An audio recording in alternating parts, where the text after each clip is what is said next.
नमस्कार दोस्तों। इस वीडियो में हम बात करेंगे टाइप्स ऑफ एस्ट्रोलॉजी के बारे में। बहुत तरह की एस्ट्रोलॉजी आजकल आप लोग सुनते होंगे, स्पेशली जो लोग एस्ट्रोलॉजी सीख रहे हैं, थोड़ी सी एस्ट्रोलॉजी सीख चुके हैं या सीखने में इंटरेस्टेड हैं। तो बहुत तरह की एस्ट्रोलॉजी आपको पता लगेगी, सिखाई जाती हैं।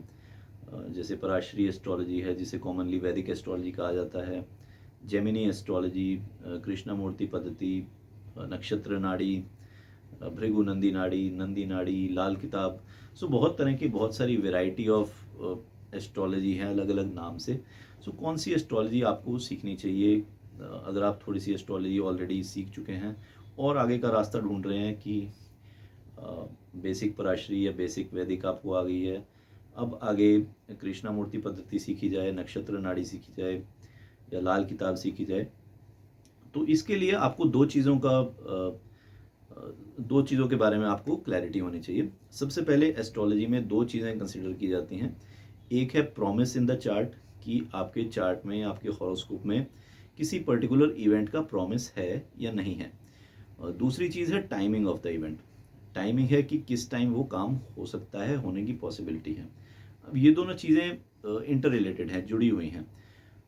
आजकल जो आप प्रैक्टिशनर्स, मोस्टली प्रैक्टिशनर्स देखेंगे, तो दो तरह के प्रैक्टिशनर्स हैं।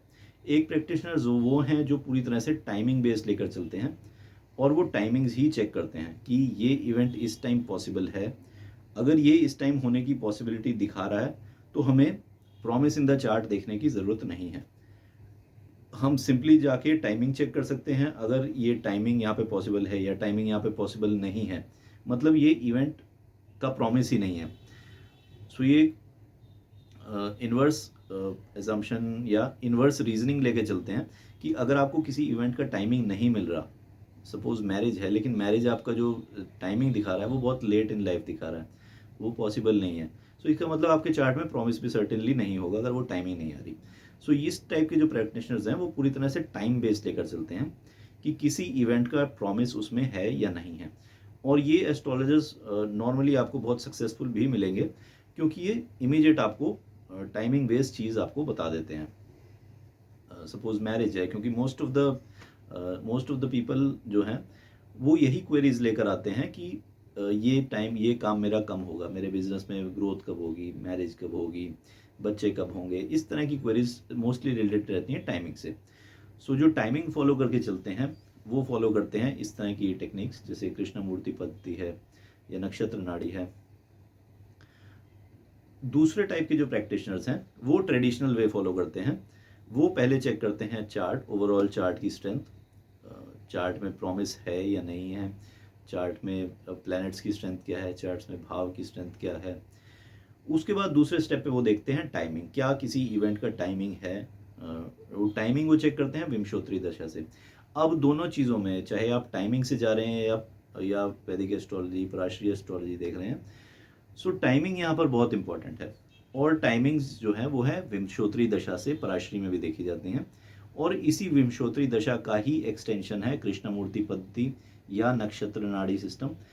इसी विंशोत्तरी दशा को मॉडिफाई किया गया है to find out, to make a formula. एक फॉर्मूला बना दिया गया है विंशोत्तरी दशा से निकालकर, जिसको इजीली अप्लाई किया जा सकता है बिना कुछ ज़्यादा, जैसे वैदिक में हमें बहुत सारी चीज़ें देखनी पड़ती हैं, तो कृष्णमूर्ति पद्धति में और नक्षत्र नाड़ी सिस्टम में एक सिंपल फॉर्मूला बना दिया गया है विंशोत्तरी दशा से निकाल के टाइमिंग का, कि इस टाइमिंग पे ये इवेंट प्रॉमिस दिखा रहा है। सो अगर ये इस टाइम पे इवेंट है तो वो चार्ट में प्रॉमिस होगा। सो आपको पूरा चार्ट डेलिनेट करने की ज़रूरत उसमें नहीं रह जाती। आप जस्ट टाइमिंग चेक करें और टाइमिंग बता दें कि इस टाइम में पॉसिबल है, इस टाइम में हो जाएगा या नहीं होगा। सो इतना ही काम करना है। ओके, दूसरी चीज़, अब जैसे हम विंशोत्तरी दशा देखते हैं, क्योंकि जो टाइमिंग है वो एक्चुअली विंशोत्तरी दशा से ही निकली हैं। जैसे महादशा है, महादशा क्या है? मून जिस नक्षत्र में ट्रांजिट कर रहा है आपके बर्थ के टाइम, उस नक्षत्र का लॉर्ड आपका महादशा लॉर्ड बन जाता है। एक मून की ही हमने महादशा ली है पराशरी एस्ट्रोलॉजी में, वैदिक एस्ट्रोलॉजी में। सो मून से ही हमारी दशा पूरी चलती है। लेकिन पराशरी एस्ट्रोलॉजी में भी, वैदिक एस्ट्रोलॉजी में भी, क्योंकि उन्होंने मून की सब दशा दी हैं, अंतरदशा, प्रत्यंतर दशा, प्राण दशा, सूक्ष्म दशा। तो ये अंतरदशाएं क्या हैं? अंतरदशाएं हैं division of the same constellation, उसी नक्षत्र को जब उन्होंने ब्रेकअप किया फर्दर 9 अनइक्वल पार्ट्स में, उसके बाद जो वो प्लेसमेंट आई वो है आपकी अंतरदशा। फॉर एग्जाम्पल मून अगर आपके बर्थ के टाइम जुपिटर के नक्षत्र में था, वो आपकी महादशा वहाँ से शुरू हो गई। इसके अलावा अगर हम इसी जुपिटर के नक्षत्र को फिर से 9 सब पार्ट्स में डिवाइड करें तो सब पार्ट में मून जहाँ पर था वो आपकी अंतरदशा हो जाती है।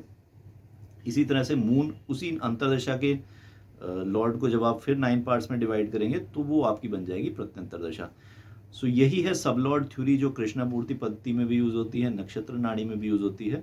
लेकिन कृष्णमूर्ति पद्धति और नक्षत्र नाड़ी में इसको उन्होंने एक्सटेंड कर दिया है, मून से हटाकर सभी प्लैनेट्स पे अप्लाई कर दिया है। क्योंकि अगर मून से जो इनका रीजनिंग रही है और इससे इनको रिजल्ट भी बहुत अच्छे मिले हैं, इंटरकस्पल थ्योरी हो, नक्षत्र नाड़ी हो, कृष्णमूर्ति पद्धति हो, इससे आपको रिजल्ट भी बहुत अच्छे मिले हैं।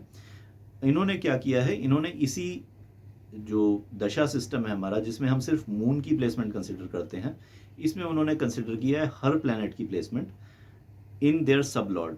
अगर इसको हम वेरी सिंपली कहें तो हर प्लैनेट की दशा, जैसे हम मून से हमने कहा कि हमारी दशा चल रही है, इसी तरह से अगर हमने मंगल की प्लेसमेंट देखी, मंगल की अंतरदशा क्या है, मंगल के अकॉर्डिंग प्रत्यंतर दशा क्या है, मंगल के अकॉर्डिंग प्राण दशा क्या है, तो वो हमारे बन जाएंगे मंगल के लॉर्ड, मंगल के सब लॉर्ड, मंगल के सब लॉर्ड।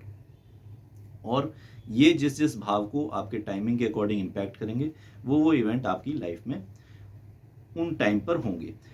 सो कृष्णमूर्ति पद्धति, नक्षत्र नाड़ी पद्धति, ये जो टेक्निक्स हैं, इन्होंने एक सिंपल फॉर्मूला डिराइव किया है वैदिक पराशरी ज्योतिष से निकालकर, जिसमें उन्होंने एक्सटेंड कर दिया, हर प्लैनेट्स की दशा निकाली और ये देखा कि वो किस भाव को अफेक्ट कर रहे हैं, उसके अकॉर्डिंग कौन सा इवेंट होना पॉसिबल है, कौन सा इवेंट हो सकता है। इसके लिए इसलिए इन्होंने कहा कि अब हमें प्रॉमिस इन द चार्ट देखने की ज़रूरत ही नहीं है, क्योंकि अगर हम टाइमिंग चेक कर सकते हैं कि टाइमिंग इस टाइम पे काम नहीं हो रहा तो प्रॉमिस नहीं है, अगर बहुत लेट जाके हो रहा है तो वो प्रॉमिस सर्टेनली चार्ट में नहीं होगा। सो चार्ट हमें डेलिनेट करने की ज़रूरत ही नहीं है, हम सिंपल टाइमिंग देखकर ही प्रिडिक्शन कर सकते हैं। तो अगर आपको विमशोत्री दशा अच्छे से क्लियर है, उसको आप सिंपल अप्लाई करेंगे तो नक्षत्र नाड़ी और कृष्णमूर्ति पद्धति आपको बहुत ज़्यादा मुश्किल नहीं लगेगी। अगर आपको पराशरी एस्ट्रोलॉजी बहुत ही क्लियर है, आपको राशि और D9 और डिविजनल चार्ट्स इस तरह के बहुत क्लियर हैं, और विमशोत्री दशा, उसकी अंतरदशा, प्रत्यंतर दशा, वो कैसे कैलकुलेट हुई है वो अगर आपको क्लियर है, सो ये जस्ट एक फॉर्मूला उनसे डिराइव किया गया है। एक बहुत ही इनको सेपरेट ब्रांच नहीं कहा जा सकता, जो एक्सटेंसिव चीज़ है वो पराशरी ज्योतिष है, वैदिक ज्योतिष जिसे कहा जाता है, वो एक्सटेंसिव चीज़ है।